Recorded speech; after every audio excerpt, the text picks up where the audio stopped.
I wanted to share with you today some of the strength exercise that I do after my speed workouts at the track or any speed workout on the road.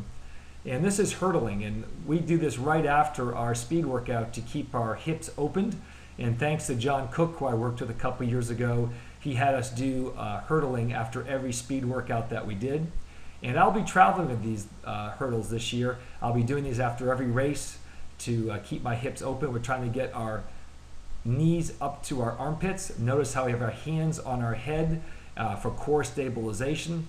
But this is great. Sometimes we bounce twice, sometimes we bounce once. But it's really keeping those hips open for big wheels. And I can't emphasize enough how important this is for athletes over 30 and runners over 30 who want to keep their hips open for speed. And I think we really need to work on that. And hurdling helps us keep the big wheels open so we have the ability to keep up our speed. And we have a fun time doing this with bent leg, and then we do some straight legs here as well. But it's an important and integral part of our workout for strength after our speed. And then we can move on to some medicine ball workouts that we're going to show you next. And the idea of the medicine ball is to really have a ball that we can throw quickly enough. I think that's one of the biggest mistakes people make with the medicine ball. Here's a 6-pound ball that my fellow head blader Wayne and I are using, and a lot of my women clients who might use a 4-pound ball depending on their strength level.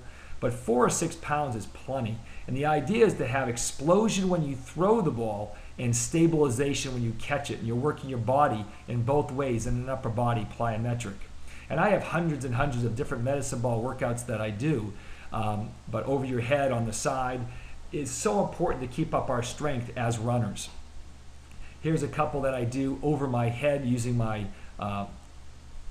lower legs too. And you'll see that coming up. But the idea too is on all these is to keep up our form as a runner where we're getting tired and keeping up our balance for our whole body. Over the head's great for the lower legs and really push really off the ground and show that explosion. And medicine ball, here's a few squats.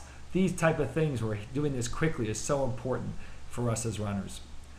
Another thing that's important for runners, decline push-ups. This is where we don't want blood pooling in the lower part of our chest. We want that blood in the muscles in the upper part of our chest instead.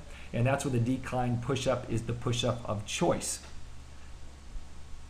And one of the last things we might do as a strength exercise after our speed workout, and I do these with Juan Ruiz Tego, my trainer, is deep lunges. And how many can I do in 30 seconds? And that's why the pads are, I kind of touch the pad each one.